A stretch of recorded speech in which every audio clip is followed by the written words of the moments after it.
Right now, you have thousands of ways to kill an hour. A show, a game, a song stuck in your head from an app that picked it for you. Now, take all of that away. No phones, no screens, no music you didn't make yourself, not even fire yet.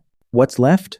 Most people assume the answer is nothing. That early humans simply survived, hunted, ate, slept, repeated with no room left over for fun. But that assumption is wrong, and the proof is buried in places nobody expected to find it. Start 2 million years ago, before fire, before language as we'd recognize it. Early hominins already had something modern entertainment depends on: rhythm, not music, movement, walking, running, throwing. Every repeated physical motion trains a sense of timing. Some researchers argue this rhythmic sense is the ancestor of dance, long before anyone called it that. It wasn't entertainment yet, it was practice. But the line between the two is thinner than you'd think. Then came something stranger. Long before instruments, before drums, humans were already percussionists using their own bodies. Clapping, stomping, slapping thighs. Anthropologists studying isolated hunter-gatherer groups today still find this exact behavior untouched by modern influence, suggesting it goes back further than any artifact we've dug up. But sound alone doesn't explain the next piece of the puzzle. Why would anyone bother making art with no practical use? In a cave in South Africa, archaeologists found something dated to 100,000 years ago, deliberately etched patterns on a piece of ochre. Not a tool, not a weapon. A pattern, scratched for no survival reason anyone can identify.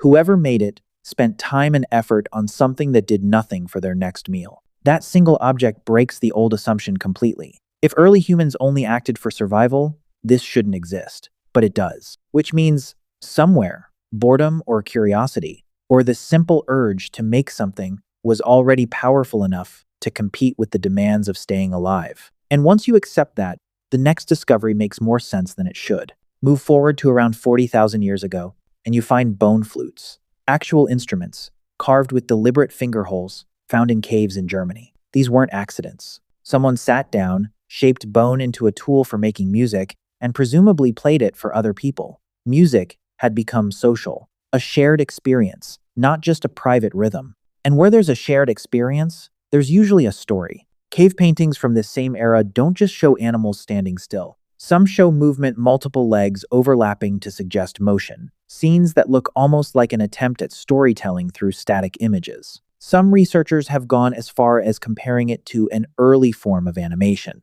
Whether or not that's exact, the intent is clear. Someone wanted to tell you something happened, not just that something existed. So by this point you have rhythm, percussion, abstract art, music, and visual storytelling, and all of it before agriculture, before cities, before writing. Which raises the real question underneath all of this. If survival truly demanded every spare moment, none of this should have ever happened.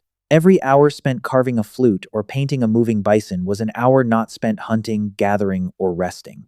And yet it kept happening, over and over, across completely separate populations who had no contact with each other. That repetition is the answer hiding in plain sight. Entertainment wasn't a luxury early humans stumbled into once survival got easy. It showed up while survival was still brutally hard, which means it wasn't optional. Somewhere in our biology, the need to play, to make rhythm, to tell a story, was treated as essential as the need to eat. We didn't invent entertainment when life got comfortable. We were never not entertaining ourselves. The phones and screens didn't create the need.